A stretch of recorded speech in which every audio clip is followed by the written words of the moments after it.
하나님 말씀 시편 1편 1절에서 6절까지 제가 봉독하겠습니다. 복 있는 사람은 악인의 꾀를 따르지 아니하며 죄인들의 길에 서지 아니하며 오만한 자들의 자리에 앉지 아니하고 오직 여호와의 율법을 즐거워하여 그의 율법을 주야로 묵상하는도다. 그는 시냇가에 심은 나무가 철을 따라 열매를 맺으며 그 잎사귀가 마르지 아니함 같으니 그가 하는 모든 일이 다 형통하리로다. 악인들은 그렇지 아니하며 오직 바람에 나는 겨와 같도다. 그러므로 악인들은 심판을 견디지 못하며 죄인들이 의인들의 모임에 들지 못하리로다. 무릇 의인들의 길은 여호와께서 인정하시나 악인의 길은 망하리로다. 아멘. 오늘 아침에는 시냇가에 심은 나무처럼 사는 신앙, 시냇가에 심은 나무처럼 사는 신앙. 우리가 욥기를 2달 가까이 이제 묵상을 하면서 끝을 내고 시편으로 이제 넘어옵니다. 그래서 이 욥기에서 시편으로 넘어오는 연결고리를 정의를 한다면 이렇게 할 수 있습니다. 고난의 질문에서 찬양과 확신의 응답으로. 그런데 욥기는 처음부터 끝까지 하나의 질문을 붙들고 있죠. 실험하죠. 왜 의인이 고난받고 악인이 형통한가 하는 거였습니다. 욥의 세 친구들은 단순한 인과응보의 신학으로 참 욥을 정죄했지만 하나님은 그 도식이 틀렸다는 것을 42장 7절에서 명확히 했습니다. 또 욥기는 이 질문에 대한 완전한 답을 주지 않은 채 하나님 앞에서의 신뢰와 경외로 끝을 맺었습니다. 그런데 이 시편은 이제 바로 이 질문에 대한 아주 넓은 시야로 응답을 해주는 것이 시편의 내용입니다. 그래서 특별히 1절에서 그 4절 5절에 악인들은 바람에 나는 겨와 같도다. 그러므로 악인들은 심판을 견디지 못하며, 또 반대로 의인은 3절에 그는 시냇가에 심은 나무가 철을 따라 과실을 맺으며. 그래서 이 시편 1편은 욥기가 던진 당장 눈앞에 보이는 그 악인들의 형통, 그것이 궁극적으로는 그들의 결말이 어떤 결말이 온다는 것을 명확하게 답을 해주고, 또 반대로 의인은 어떤 길을 걷게 된다는 것을 보여주고 있습니다. 그런데 이제 재미있는 것은 욥기 1장을 그렇게 시작을 했죠. 1장 1절에 그 사람은 순전하고 정직하여 하나님을 경외하며 악에서 떠난 자들아, 그렇게 시작을 했고, 시편 1편은 복 있는 사람은 악인들의 꾀를 따르지 아니하며. 그래서 이것을 딱 연결을 시켜보면은 이 시편 1편의 복 있는 사람은 하는 이 복 있는 사람의 모델이 누구처럼 보이죠? 욥이랑 욥이 복 있는 사람. 시편 욥기 1편을 시작할 때 그 사람은 순전하고 정직하여 하나님을 경외하며 악에서 떠난 자였더라. 이게 딱 이 1편에 지금 방금 읽은 이 말씀에 복 있는 사람의 모델이었네. 그런데 그 복 있는 사람도 인생의 폭풍을 만났습니다. 뿌리째 흔들리는 것 같은 고난을 겪었지만 결국은 어떻게 되었습니까? 우리 어제 묵상한 대로 여호와께서 욥의 공경을 돌이키시고 여호와께서 욥에게 이전 소요보다 갑절이나 주신지라 한 대로 하나님이 회복과 은혜를 주셨습니다. 이것이 바로 오늘 읽은 3절입니다. 시냇가에 심은 나무가 철을 따라 과실을 맺으며 그 잎사귀가 마르지 아니함 같으니 그가 하는 모든 일이 다 형통하리로다. 그래서 욥은 흔들렸지만은 뿌리가 뽑히지 않았고 마침내 열매를 맺는 나무가 되었습니다. 그래서 이 욥기와 시편은 아주 밀접하게 연결이 되어 있는데 좀 더 이제 구체적으로 살펴보면은 이 시편 1편이 보여주는 두 길, 하나는 의인의 길과 또 다른 하나는 악인의 길.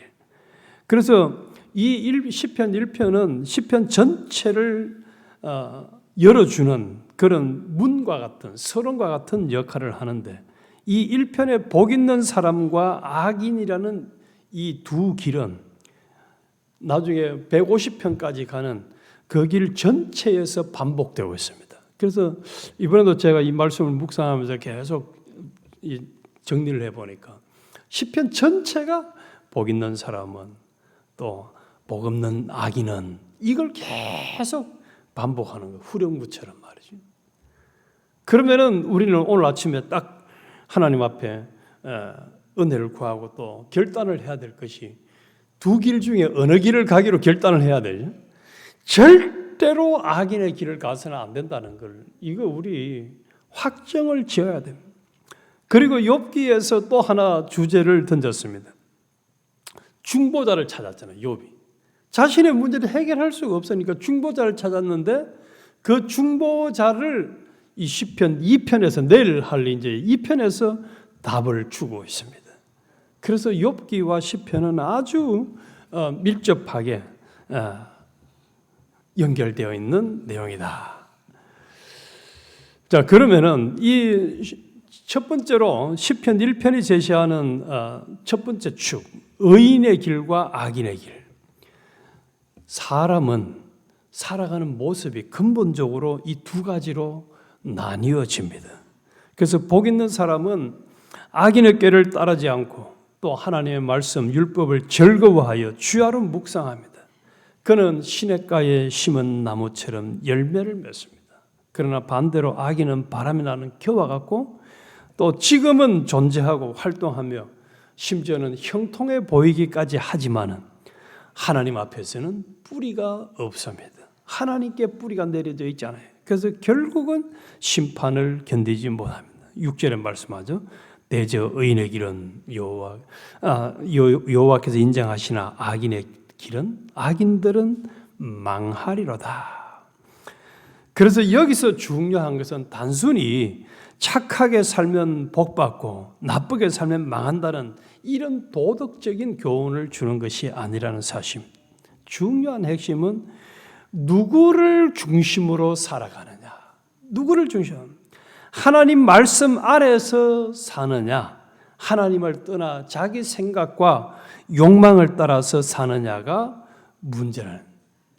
자, 우리는 누구를 중심으로 그래서 오늘 제목을 뿌리를 시냇가에 심은 나무처럼 하나님께 뿌리를 둔 사람. 그래서 이 복 있는 사람은 생각이나 말이나 행동이나 삶 전체가 시작도 하나님, 과정도 하나님, 결과도 하나님으로 뿌리 자체가 그냥 이렇게 시냇가에 심어진 나무처럼 사는 사람이 있고 또 반대로 복이 없는 악인은 뿌리가 하나님과 아무 상관이 없는 거예요.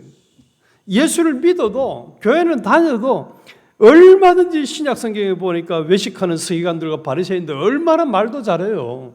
얼마나 또 똑똑하게 잘 나가요. 요한계시록의 7교회도 보면은 라우디게아 교회도 그렇고 말이죠. 빌라델비아, 스무나 교회 2교회 빼면 5교회들은 다 교회도 크고 교인도 많고 잘 나갑니다. 그런데 그들은 칭찬을 받지 못했어요. 주님 앞에. 그래서 이 땅에서는 눈에 보이는 것이 우선 뭐부터 보입니까? 세상적으로 형통하고 잘 나가고 하는 또 아프지도 안 하고 어려운 일도 없고 그러면은 저 사람은 진짜 복 있는 사람이다. 또 자식도 잘 되고 그런데 그들의 뿌리가 이 시편 1편으로 정의를 한다면은 하나님께 뿌리를 박았느냐 반대로 하나님께 뿌리를 박지 않았느냐 말씀에 뿌리를 박았느냐 말씀과 아무 상관없이 살아가느냐 하나님 말씀을 들으려고 읽으려고 묵상하려고 힘을 쓰면서 살아가느냐 하나님 말씀을 읽으려고 들으려고 묵상도 안 하고 살아가느냐 요즘 한국에서 고명환이라는 작가가 있습니다. 코미디언인데 이 사람이 책을 3,000권인가를 읽고 책을 쓴 것마다 지금 한국에서 제일 베스트셀러가 된 그런 사람이 있어요. 이 사람이 소개하는 내용 중에 하나를 보니까 한국 사람들이 재작년에는 전 국민을 평균을 책을 냈을 때에 4.5권인가를 읽었는데 작년에는 3.5권으로 한 권이 줄었대요. 전 국민이 그 책을 읽은 내용이. 그래서 왜 그럴까를 제가 한번 생각해 보니까 휴대폰 보느라고 책을 안 보지 않았을까. 휴대폰에 유튜브, 인터넷 등등. 그래서 이제 책보다는 이 폰으로 보는 게 더 이게 빨리 와닿잖아요. 근데 그분의 얘기도 남는 게 없다는 거예요.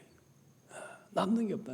책을 읽어야 인생이 바뀌고 책을 읽어야 그 사람이 하는 여러 가지가 있는데 일단 책 읽는 것의 중요성을 이해하는데 묵상을 하려고 하면 뭐부터 해야 되지?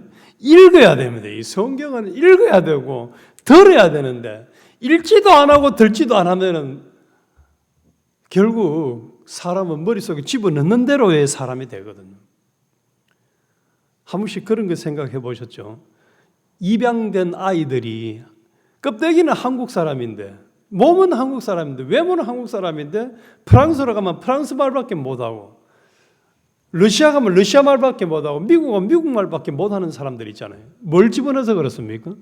영어라는 언어를 집어넣고 러시아어를 집어넣고 프랑스어를 집어넣으니까 듣고 보고 하는 게 그걸 하니까 그런 사람이 돼버린 거예요. 복 있는 사람은 오늘 아침에 우리 다른 거 다 잊어먹어도 뿌리를 시냇가에 심은 나무처럼 하나님께 둬야 된다. 그러면 하나님을 찾고 하나님을 따라가려고 하면은 다른 게 없으면 여호와의 말씀을 즐거워하여 그 율법을 주야로 묵상하는 자로다. 묵상하는 자. 말씀을 가까이 하고 묵상하고 그대로 살려고 노력을 하는 이 처절한 노력과 고생, 이것을 하는 사람은 복 있는 사람이고 이걸 하는 사람은 복 있는 사람이고 요즘 문화가 발달해서 휴대폰이나 등등 해서 이 하나님 말씀과 상관없이 열심히 사는 사람은 하나님이 볼 때는 복이 없는 사람이라는 거예요. 또 악인이라는 거예요. 우리가 성경에 보면은 선이 있고 악이 있는데 하나님 중심 위주로 사는 것이 선이고 하나님 중심 위주가 아닌 물질, 사람, 돈, 일 중심 위주로 사는 것을 악이라고 합니다. 그래서 하나님을 가까이 하고 하나님의 뜻을 헤아리고 하나님의 음성을 듣고 하나님이 뭐라고 말씀하시는가를 성경을 읽고 묵상을 하면서 계속 살려고 노력하는 사람은 하나님이 이 복 있는 길을 걷도록 복 있는 의인의 길을 걷도록 은혜를 주세요. 구별이 되잖아요. 요거는 이런 말은 하면 안 되는데, 이런 행동은 하면 안 되는데, 이런 처신은 하면 안 되는데, 이거 하나님이 싫어하는 건데. 그런데 이것을 안 한 사람은, 복 있는 길을 걷지 않은 사람은, 사람들에게 상처를 주든 말든, 다른 사람들이 욕을 하든 말든, 하나님이 싫어하든 말든, 당당하게 목숨 걸고 해요. 제가 보니까 그냥 하는 게 목숨 걸고 해요. 아주 그냥 목숨 걸고 그 길을 걸어가는 거예요. 교회를 파괴시키는 것도 제가 보니까 참 목숨 걸고 교회를 파괴시키는 일을 하고 사람들에게 상처 주는 것도 목숨 걸고 상처 주는 것 같아요. 그냥 막 당연하게 그냥 당당하게. 그런데 복 있는 사람은 그렇게 살지 않습니다. 하나님을 두려워합니다. 하나님을 경외하면서 살아갑니다. 시편에 계속 나오는 것이 하나님 말씀을 묵상하고 즐거워하고 가까이 하고 실행하려고 하다 보니까 악을 떠나야 되고 또 하나님을 계속 경외하고 찬양하고 그런데 그 과정은 바람이 불듯이 욥이 풍파를 만나듯이 계속 어려움을 만나는 경우들도 많습니다. 이 통계를 낸 거 보니까요, 시편이 150편인데 그 중에 거의 50편 정도가 탄식에서 탄식, 슬퍼서 힘들어가지고 하나님 내가 너무 힘들어요. 대표적인 게 72편 같은 경우 악인의 형통을 보고 완전히 그냥 실족할 뻔하는 그런 시들의 내용이 계속 나옵니다. 그래서 이 복 있는 사람의 길을 걷는다고 해서 눈에 보이는 형통이나 환경이 좋아지는 것은 아닐 수 있다는 거예요. 아닐 수 있다. 욥이 만난 것처럼 말이죠. 그런데 그 과정에서도 복 있는 사람은 뿌리가 어디에 내려져 있습니까? 하나님과 연결이 딱 되어 있는 거예요.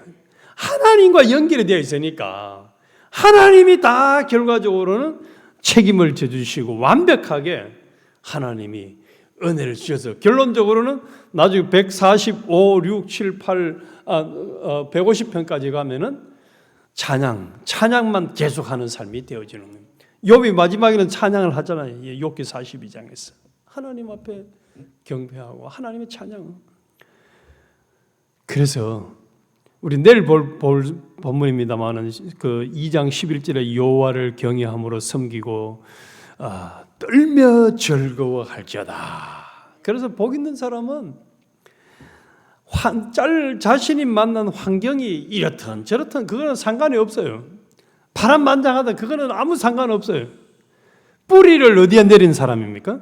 하나님께 내린 사람이에요. 하나님과 연결이 딱 되어 있는 사람이에요. 그래서 하나님과 연결되어 있는 사람은 그 환경은 우리 욥기에서 받은 교훈대로 하나님께 다 맡긴 사람이에요. 하나님이 그걸 요구하잖아요. 욥 네가 할 수 있는 거 있나? 너 네가 했던 건 뭐 있느냐? 너 아무것도 할 수 없지 않느냐? 나한테 다 맡기라. 나를 믿어라 이거지. 우리 복 있는 사람은 이 길을 가야 돼요. 하나님 말씀을 경외하고 하나님을 가까이 하고 하나님의 뜻을 헤아리고 이제 하나님을 경외함으로 순종의 길을 걸어갈 때에 악인의 길을 떠나서 믿음의 길을 순종의 길을 걸어갈 때에 나머지 주변 환경 하나님께 다 맡긴 사람, 다 맡긴 사람, 싹 다 맡긴 사람, 다 맡긴 사람. 그러니까 하나님께 맡겨놓으니까 이 사람은 뭐가 있습니까? 성령의 열매 중에 평강, 온유와 평강, 희락의 열매가 있는 거예요. 항상 기쁘고 항상 감사하고 항상 즐겁고 항상 하나님 앞에 찬송하는 삶을 살아갈 수가 있는 것입니다. 있는 것이에요. 그래서 우리 욥기의 긴 참 한편은 혼란스러웠던 또 이해하기 어려웠던 그 과정을 거치면서 이제 하나님이 우리에게 주는 길은 이제 너가 복 있는 사람 의인의 길을 걸어.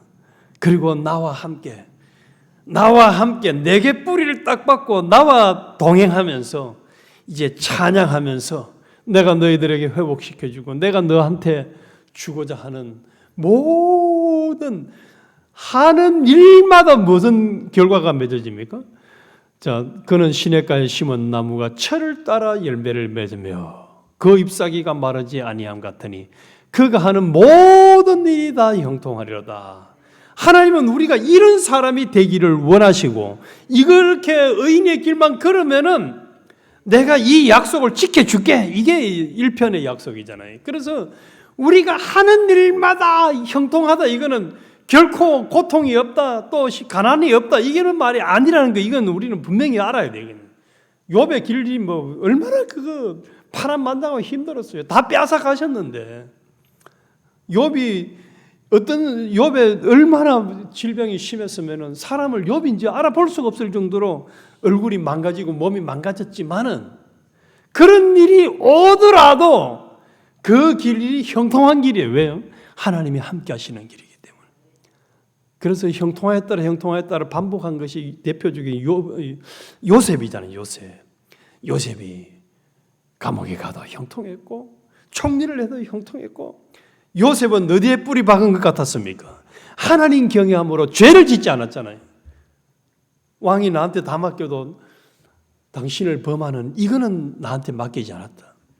이건 내가 이 죄 짓는 것, 이거 하나님이 하지 말라고 하는 악인의 길은 나는 걸어갈 수가 없어. 하고 단호하게 의인의 길을 걸어갔을 때 하나님이 욥의 길을 형통하게 하셨어요. 그래서 형통하게 하는 기준도 이것도 이제는 우리는 하나님께 완전히 맡겨버려요. 우리의 기준을 가지고 아이고 하나님 내가 이렇게 했는데 왜 이렇게 나한테 왜 이런 어려움이 옵니까? 이러면 벌써 이거는 이제 형통의 기준이 잘못된 거예요. 형통의 기준. 그래서 우리 뿌리를 하나님께 내리는 방법. 그래서 오늘도 살아가면 점검을 하십시다. 내가 지금 뿌리를 하나님께 내린 상태로 살아가는 중인가? 뿌리가 하나님과 끊어져 가지고 온갖 근심, 걱정, 불안, 초조, 또 하나님 앞에 원망만 하며 살아가는가? 요거 우리가 딱 구별을 계속하면서 의인의 길만 걸어가면은 모든 일이 형통하고 하는 일이 결과가 잘 되어지는 이런 복만 누리는 사람이 되도록 하나님이 은혜 주시겠다고 했고, 또 우리는 부분적으로 이런 경험들이 다 있잖아요. 근데 이제 부분적으로 경험하는 게 아니고 남은 생애를 요런 이 복 있는 사람의 길만 걸어가는 사람이 되게 해주세요. 오늘뿐만 아니라 우리 시편 150편까지 쫙 가면서 계속 복 있는 사람, 절대로 악인의 길은 걷지 않게 해주세요. 우리 기도하고 또 하나님의 은혜로 형통한, 날마다 하는 일마다 잘되고 형통한 복을 누리는 주인공이 되시기를 주님의 이름으로 축원합니다. 주님.